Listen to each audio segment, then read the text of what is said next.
Oh, hi, training professional. Quick vibe check.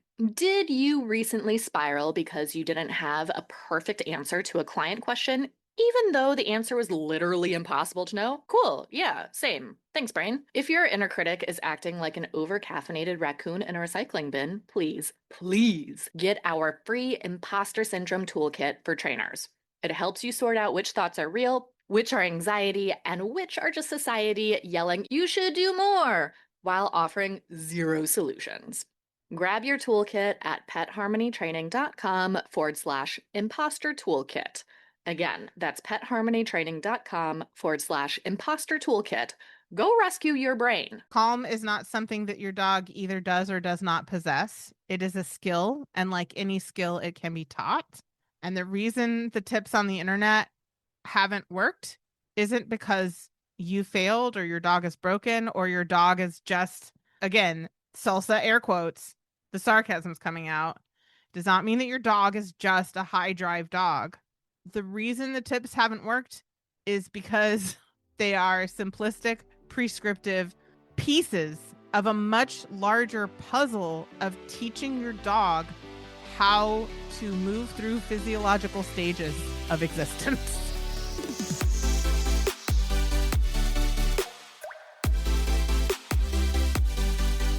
Welcome to Enrichment for the Real World, the podcast devoted to improving the quality of life of pets and their people through enrichment. We are your hosts, Allie Bender. And I'm Emily Strong. And we are here to challenge and expand your view of what enrichment is, what enrichment can be, and what enrichment can do for you and the animals in your lives. Let's get started. Thank you for joining us for today's episode of Enrichment for the Real World. And I want to thank you for rating, reviewing, and subscribing wherever you listen to podcasts. It is rough pumpkins when your dog's energy level is a mismatch with your own. If you've been working really long hours at work and or running around with the kids all day, if you're dealing with a chronic illness flare up, or okay, let's just be real, sometimes you're just tired at the end of the day, right? And your dog is like, it is go time. Let's do this. Let's do things together. Then this episode is for you, because this is a thing that I definitely have experienced personally. Tiffany, you said that PD is a pretty low energy dude, but nevertheless, do you have times where even the little bit that he's asking for, you're like, it's too much, I can't do it? Yeah, especially if it involves him just like breathing hot air onto my leg. That's my least favorite. You're like, I don't have energy for this, my man. I am overstimulated. When we were preparing for this episode, we went to Google, and by we, I mean Ellen, because let's be real, Ellen is the systematic one of us. And she was like, why don't we look at what people are looking for? And Ellen found how to calm down a hyper dog was like a cesspool of bad information. The recommendations, there were some real doozies in there. So in this episode, we're going to talk about some of the common recommendations and why we see them fail for our clients over and over and over again. And by the end of this episode, you'll understand why we're so adamant that calm and relaxation are two different things, but they're both something that we teach, because the answer is not just exhaust the dog into oblivion. That's not it. I'm not gonna lie. I'm gonna be a little spicy in this one and a little salty. Salsa will be made today. Tiffany, you are welcome to be the sweet to my salsa, or you are equally welcome to just add your salsa into my salsa. But I've got some feelings about this episode. I have no feelings. At all, ever, in any context? Nope. You just exist as an emotionless robot. That's right. Yeah, that sounds believable. All right. So first, let's talk about the context or the problem. Here's the list of things that the internet said. All of which, by the way, I'm going to add a little bit of sugar to my salsa, because all of them, there is a kernel of truth in each one of them, but on their own as a magic fix-it-all solution, just no. Okay. But here's the list of what the internet said. More exercise, puzzle feeders and mental stimulation. Ignore the behavior. Ignore your dog's physiological needs. It'll be fine. Be the calm energy in the room. Whatever that means. I mean, I could probably operationalize that. And again, there's a kernel of truth in all of these, and still just no, friends, no. And then teach basic manners. I'm using that air quotes around that because I don't necessarily think these are basic manners, and I don't think most dogs need them. But anyway, teach sit, stay, place, leave it, wait, that kind of stuff. Play classical music. What if your dog doesn't like classical music? Right. I mean, again, kernel of truth in all of these, but as standalone recommendations, ouch, ouchie, friends, ouchie. Okay, so because the thing is, like we've said, these aren't wrong, or at least they're not entirely wrong. There is a kernel of truth to all of them, but they're both super incomplete and totally ignoring what the dog actually needs and what the dog is communicating to you. So we're ignoring the dog and trying to come up with solutions for the dog. And we're just throwing simplistic prescriptive solutions at the wall and assuming that it's going to work. And friends, it never works for our clients. It doesn't, or it works temporarily and then breaks down for very predictable reasons. Have you encountered any of these in the wild, Tiffany? I mean, definitely the communication piece where the dog is just like, I need you to be involved in whatever this thing is that I need you to be involved with right now. And, my client just doesn't have whatever that is right now. Right. They're asking for something that you just cannot provide. Yeah, and also you don't have a good clue of what that thing might be.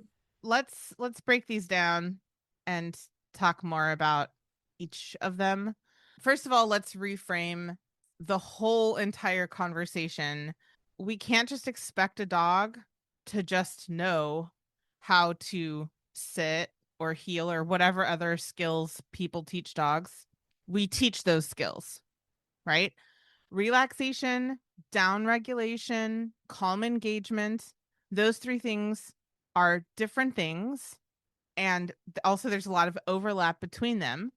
But all of those are also skills that we have to teach. It is, I think a lot of people think that because it's a physiological event, it can't be taught, but your body absolutely can learn physiological shifts. Physiological shifts, it is possible, and I would say necessary, to teach those things. So when we have a dog who's all jacked up on Mountain Dew, these are learned physiological and behavioral states, not either or. Both are happening at the same time. It's not a personality trait. It's not breed specific traits. I'm using heavy air quotes here. If air quotes could be sarcastic, my air quotes just were. It's not a byproduct of enough exercise. It is learned physiological and behavioral states. So when we're talking about skills and teaching skills, we have to remember that all skills are built through repetition in the right conditions and with the right feedback. And some of that feedback is inserted by us in an attempt to help our learners learn things. And some of it is happening regardless of us. Some of it is happening inside their bodies, like relief happens inside their bodies. We're not giving them relief, they are just experiencing it. Some of them are happening in the environment.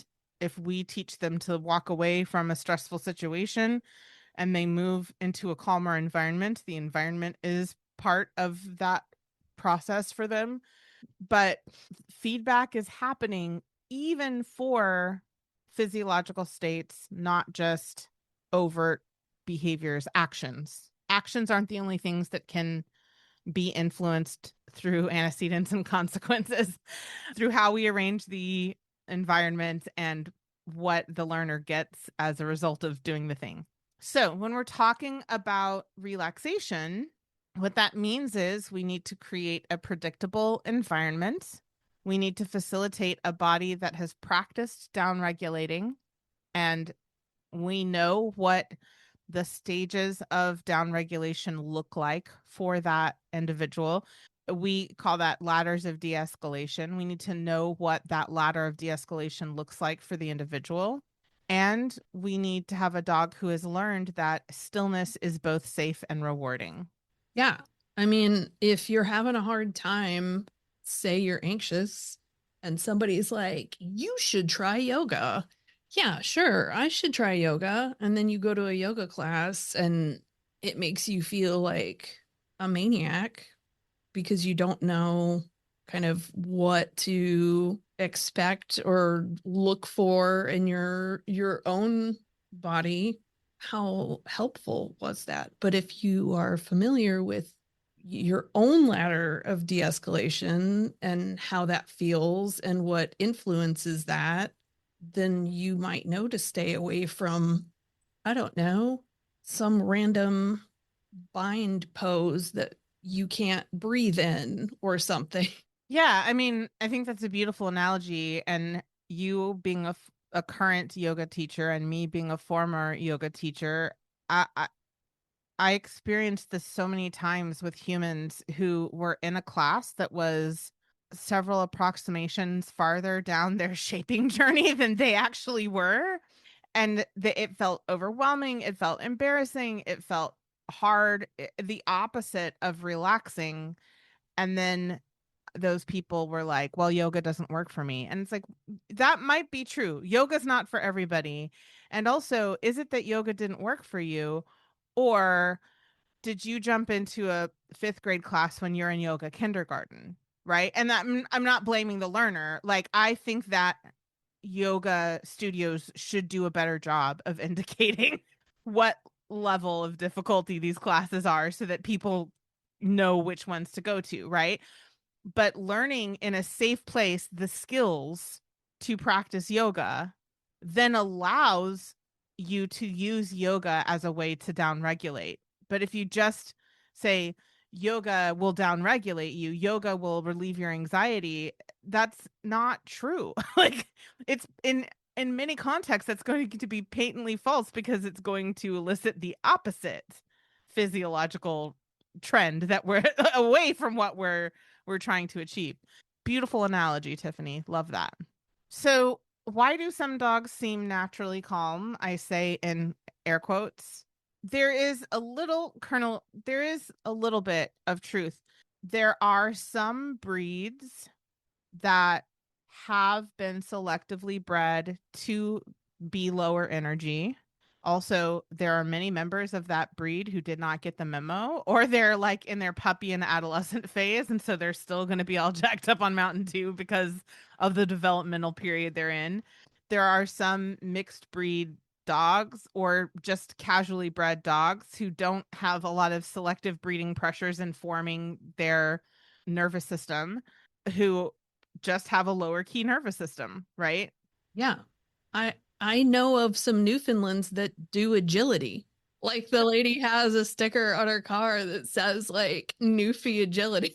And I talked to her about it. She's like, they're not all made for it. I'm like, I didn't know any of them were made for it.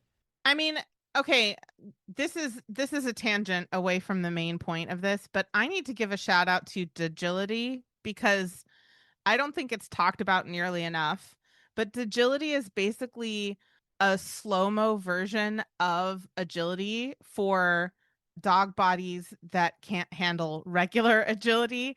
And it is so, it can, it not, okay, I'm not going to say it is because that's prescriptive, but it can be so good for some of our like lower energy friends because it's giving them the movement and the balance, the core work, all of the beautiful advantages, and plus, the mental challenge of learning how to do all these kind of complex obstacles. But it is so cute to watch a Saint Bernard.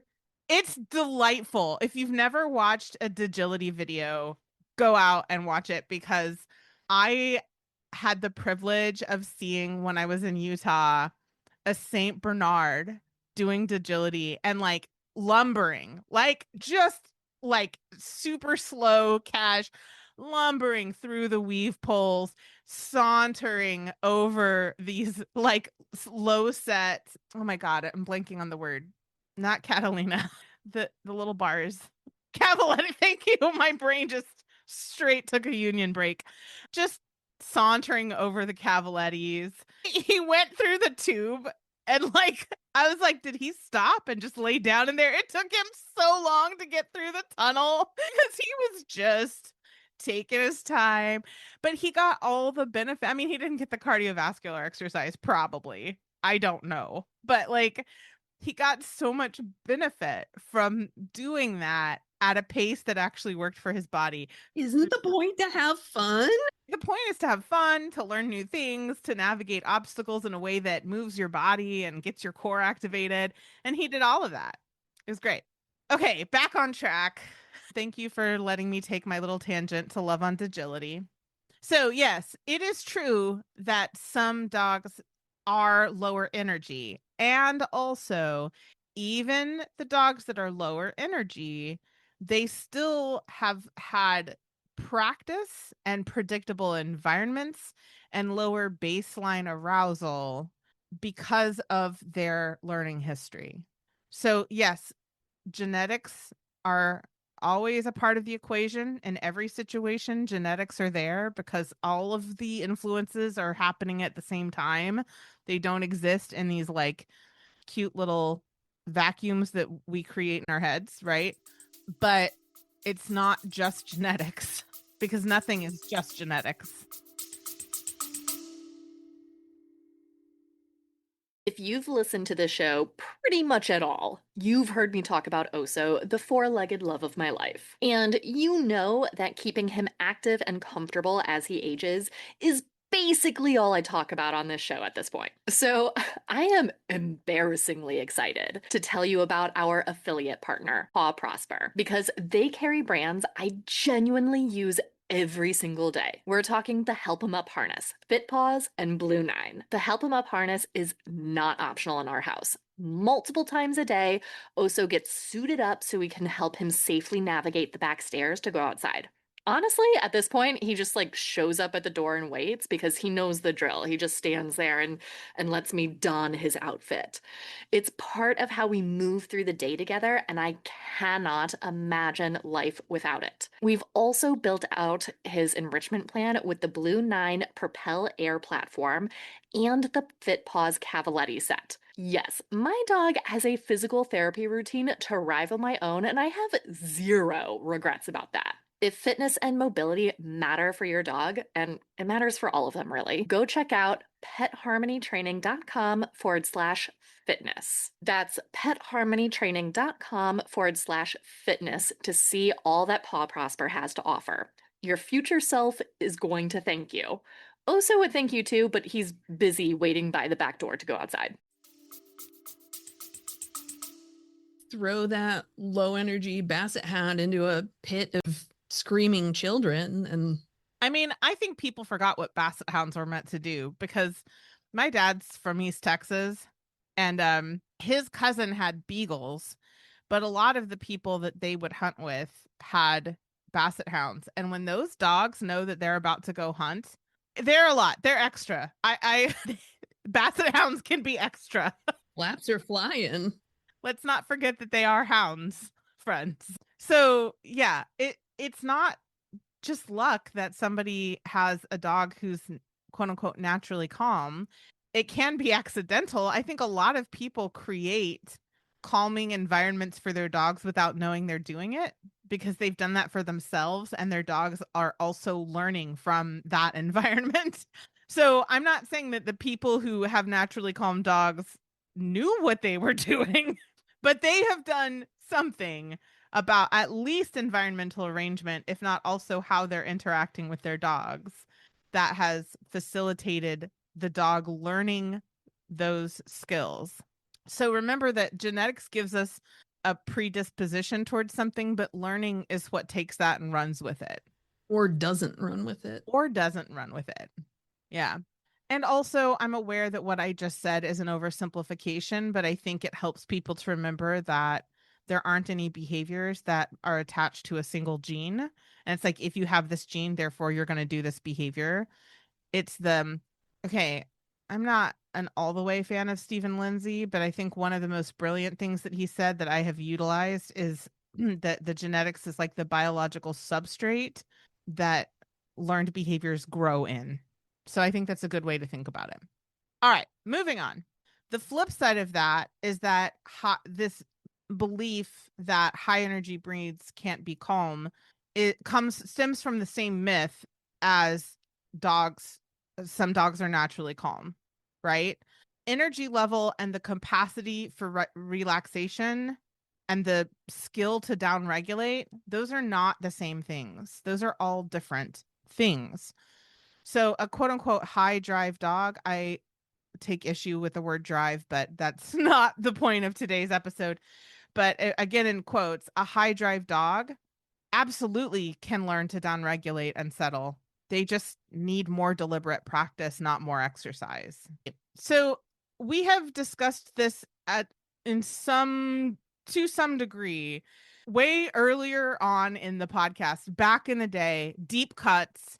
Episode 29 was about breed typical enrichment. Episode 39 was a Q&A. We used to get a lot of questions about enrichment for herding dogs. And episode 60, an interview with a dear friend of Pet Harmonies, Kaylin Hall. They work with both sled dogs and reindeer. So we got to talk about myths surrounding sled dogs and how much energy or how much exercise they actually need. Because, spoiler alert, it's not as much as the internet tells you. They gotta pull them sleds. They gotta pull them sleds, but they're not running 8 hours a day all the time year round for their whole lives, friends. That's a spoiler alert for that episode, but I still think you should listen to it because Kaylin had some really cool stuff to say about it. So let's talk about how to shift from how do I stop this? And by this, we mean bouncing off the walls, super extra, high octane chaos, to what am I actually building towards? If you can make that mental shift, that perspective shift, the shift in your goals from how do I stop this chaos to what am I building towards? What behaviors am I creating? It will completely change how you interact with your dog. Then it might also help you with what am I actually looking at? What is actually happening here? What is the unmet need? Not just unmet needs, but what is this animal communicating to me? What are they saying? Right? Which usually they're communicating their unmet needs. But yeah, beautiful. So what happens as a part of this shift is instead of either introducing a bunch of restrictions or just turning your dog into an Olympic athlete by just giving them increasing amounts of exercise. Run for 8 hours straight. You don't get off this treadmill until you drop. No pain, no gain. Instead of that, you start building lifelong skills. So a part of that is learning how to capture what they're already doing. And I think that is a powerful quick win that we can give to clients. I mean, it might not always be a quick win. Sometimes we really have to work to teach clients how to see what they're looking at. But in my experience, a lot of times it can be a really quick win to ask people to think about the last time their dog was genuinely, like, voluntarily calm or relaxed, not collapsing after a long hike or being at dog daycare or running on a treadmill, not when they're medicated, not when they're in a crate and physically can't bounce around, but when they, of their own volition, are going somewhere to either do something with a low energy level. Oh yeah, I guess we should define the difference between calm and relaxed, maybe. Right? Well, now that I'm realizing that the thing that people often confuse isn't calm and relaxation, it's rest and relaxation. That's the difference. A lot of people think that in order to be calm or relaxed, they have to be resting, and that's not the case. Rest is its own thing, and it is obviously most of the time when we're resting, we are relaxed. Although if you have ever seen a dog who's really anxious sleep in a tightly curled up ball and every time there's a sound, their ears are twitching, even rest cannot be relaxed. You can have uncalm rest. So most of the time when they're resting, they're relaxed, but they don't have to be resting to be relaxed. They can be cold chilling on the sofa, fully alert, looking out the window, watching the world go by, and they are relaxed. They're just not resting. That, I think, is a really important mindset shift because a lot of people, even behavior professionals, conflate rest and relaxation. And they think in order to get relaxation, they need to see the dog resting. And those are two different things. Right? PD is the king of like resting but not relaxing. So I think the first time I was on the podcast, I talked about him having a drac attack where like he curls up in a really tight ball, and anytime you move past him, his nose is kind of tucked under his arm and his eyeballs are just like following you, or like you said, his ears are twitching at like any little movement or sound. But he can be staring out the window, using his senses. I can see that he's sniffing. He's like processing probably a lot more information than I am aware of, just sniffing out the window. And he's relaxed, but he's alert. And I think I want to be clear, like I'm not trying to freak people out. If a dog is curled up and resting, that doesn't mean that they're not relaxed. What I'm looking for is like the tight curl where their muscles are activated. For a lot of dogs, curling up to go to sleep is yet another rung on the ladder of de-escalation. So like Miley's a good example of this. She wants to be my little spoon. Every night we call her Brie incarnated because she, from the first day she came home, she did exactly what Brie used to do, which is she'll wait by my pillow for me to lift the blanket. She'll crawl under the blanket and curl up by my tummy. And that's how we fall asleep together. But then once she is like ready to like deeply sleep, she will stretch out long and then completely line up with my rib cage and my hips and sometimes my thigh. So she gets long when she's like all the way deeply asleep. So it's not that her curling up at the beginning of her sleep phase means that she's not relaxed. It's a part of the down regulation process, right? It's a stage of sleep. But when they're really tightly curled up and their muscles are activated, and sometimes they're even like the muscles are even like trembling a little bit, that's what I mean when I say that they can be resting and not relaxed. That's where observation comes in too, right? Because like with Petey, it's seasonal. So he curls up into a cute little cookies and cream donut when it's colder outside, because I don't keep my heat cranked in the winter. Put like curl up or put on some more clothes, y'all. But like he slept with me last night because Big Man was out of town, and it was warm, very warm. I should have had the air on. Anyway, had the window open and he just like sprawled out. I just felt like it was important to differentiate between rest and relaxation so that everybody knows what we're talking about. But to bring this back to capturing what the dogs naturally do, when people learn, whoever is the guardian of that dog, right? Whether it's the people who purchased or adopted the dog, or it's a boarding facility or foster care, or whoever is working with this animal, what we're looking for is moments when they, of their own volition, are down regulating and either doing a cold chillin activity or resting and in a relaxed way. When we are able to see that, when we can notice that the dog is doing that, that moment is data. It's good information. It tells you something about what that dog needs in order to access that state. What is the time of day? What activities preceded this? Where is the dog in the house or in the yard or wherever you see the dog doing this, what does the environment look like? What are the conditions of the environment? If you can notice location, time of day, distant antecedents is the fancy word for it, but all of the activities of the day leading up to this moment, it can give you really good information about how to teach the dog to downregulate in other contexts. You can take what they're already doing, capture that behavior, and generalize it to other contexts. So, how do we do this? Step one, stop trying to tire them out as your primary strategy. Exercise is a fundamental part of meeting an animal's needs and providing enrichment and all of that stuff.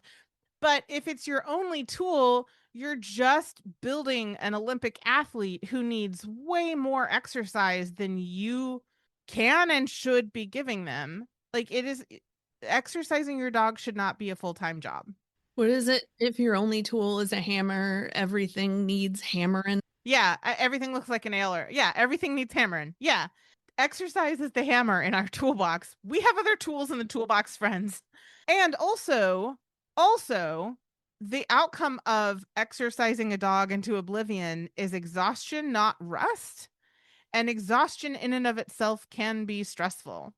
So it's just because it makes the dog stop moving doesn't mean it's actually achieving your goal of getting your dog to relax. And you're going to need more and more exercise to get them to that point of exhaustion. And you just don't, that's not a cycle you want to be in, friends. Right? So we're shifting the goal from getting the dog exhausted to practicing settling. So they become proficient at settling, down regulating, chilling. Step two, create one intentional calm window daily, not a training session with criteria and rewards necessarily. I don't think that is, in my experience, is not even necessarily the easiest way to accomplish this. Just 10 to 15 minutes where the environment is low stimulation, your dog has a comfortable spot, and nothing is being asked of them. You're not making them relax, you're just giving them the conditions to practice it. And I'm just going to tell you now, a lot of people are like, well, I tried that and my dog just bounced off the walls. I believe you. Also, it takes repetition. If you try it a couple times and your dog's bouncing off the walls, you maybe didn't try it long enough. Or at the right time of day. Or, right. Or you're asking a crepuscular species to calm down during dawn or dusk, like the peak activity times for them. Or you're asking them to do it when they have some unmet needs. Miley gets amped when she's thirsty. And I would never be able to get her to relax if she's like, I'm thirsty. And I'm like, no, baby, it's nap time. Like, that just wouldn't work. I get her water. She drinks water and then she can come back and relax. Yeah, I mean, if it's many degrees below zero in the middle of winter and we haven't been outside to do sniffy, looking around time in 3 days, and I've got a Zoom meeting and I want PD to settle and like look out the window and chill, seeing a leaf blow around on the snow might, like, oh, that's movement, and it might set him off. Whereas like if his needs had been met and it wasn't a million degrees below zero and we had been out and about a couple of times, looking out the window and seeing a leaf blow around is just chilling. And I will say that, like, this is where the kernel of truth about classical music comes in, is that part of creating a low stimulation environment can be doing a sound preference test to figure out what sounds actually facilitate relaxation for your dog. And sometimes it is classical music, sometimes it isn't. I've done sound preference tests with dogs where they like nature sounds, they like jazz, they like reggae. I've had a dog who relaxed to the sound of like wind chimes. I'm trying to think of all the different things, but the thing is there's so many of them I just can't remember. Like, oh, Tibetan singing bowls. One of my clients' dogs really like you'd turn it on and their eyes would just get droopy. Like, there's something about it that was like like opium. I don't know. It was like a sedative for this dog. It was pretty cute. Yeah, and PD and I have practiced like that. That's one of the things I added in with, long-term calming projects, being in a safe space is 80s new wave. And so now it's like the music goes on, it's time to chill. It also indicates like this is what we're doing right now. Yeah, yeah. This is also a step where the like your own calm energy thing. This is the other kind of kernel of truth, because I created this what I called trans-species meditation protocol for some friends of mine who are scared of science. But all of them had dogs who were hyper aroused and they had a hard time settling. And so I basically told them, I gave them instructions for how to create a spa-like environment that was soothing for them and their dog. And that include lowering the lights, doing a scent and sound preference test to figure out what scents and sounds were calming for both them and their dog, finding a space that was comfortable for both them and their dog. What kind of substrate does the dog like to relax on? If it's linoleum, then you're not going to get this dog to relax by giving them a warm, fluffy bed, because they don't want a warm, fluffy bed. They want a cool, smooth surface, right? So then once we would do all of that, I would have the people sit with their dogs and take deep, slow, even breathing. We would practice box breathing. I would have them put their hands on their dogs and just keep their hands still. And I would instruct them to melt their hands into their dog so that they could feel the dog's muscle tension, the breathing, the pace of breathing, feel the warmth, feel any kind of twitches or movement or anything like that. And over time, we could move our hands more. The goal wasn't massage, the goal was mindfulness, calm connection. And they were like, this is magical. My dog is relaxing for the first time ever. So, yes, if you are amped up and expecting your dog to be calm, that's probably not going to go over well. So, yes, also being calm is an important part of, or it can often be an important part of that process. But again, you just having calm energy isn't going to teach your dog how to downregulate. That's not how any of this works, friends. Right? It has to be in this context of creating a low stimulation, safe, soothing environment that facilitates the dog's downregulation. Right? One of my favorite things in the world is that PD will mirror me taking a deep breath if like we're having a snooze. I love it. It's so cute. Yeah, it's darling. Miley does that too. When I take a deep breath, she'll take a deep breath when we're spooning. PD's not a spooner, but he'll take a deep breath and it's cute. I am just so grateful for my little reincarnated puppy. She's just the best. All right, back on track. Step 3, notice and mark voluntary calm. When your dog chooses to lie down, breathe slowly, or disengages from stimulation on their own, pay attention to that. Notice it. You can gently mark it with a quiet yes or a soft treat or a soothing little pet or something like that. Or you can simply let it happen without disruption. I would say don't make that decision for yourself. Try both and see which one your dog responds better to. Yeah. Because if they're getting up like and staring at you like, oh my God, you have food? That's not the one. That's not the one. Or if you try to pet them and they're like, oh my God, yay, I'm getting scratches. It's like, oh, womp womp. But I have seen some dogs who genuinely, like, if you speak soothingly and you put your hands on them, again, just gave you the example of trans-species meditation, but it can facilitate for some dogs. You just have to pay attention to what actually helps your dog without disrupting their relaxed time. And what happens when you do that is you are building a history of calm, of feeling safe, and you're making it unremarkable. It's just a part of your daily routine. This is just, we go up in our ladder of escalation and then we come back down again. That's just what you do. You normalize it for your doggo. And this is a skill that we at Pet Harmony help families with every day, like literally every day. I'm working with somebody right now. Almost every client, because whether they're hiring us because their pet has excessive energy, or they get into the trash, or they can't settle, or they're really stressed all the time, and their stress is causing behaviors that we don't really want to see. Teaching them how to relax is a core foundational skill. That to me is what I consider a basic skill. Not sit down, stay, heel. I mean, recall is another foundational skill. Okay, I'll give you that one. Recall is one of the only basic manners that I think is actually useful for all dogs. But I think that this is a basic life skill that every dog needs, and our team, our mission is to help all of our clients do this, clients and students, because we help our folks in Pet Pro teach their clients how to do it as well. And it's not always a relaxation protocol at all.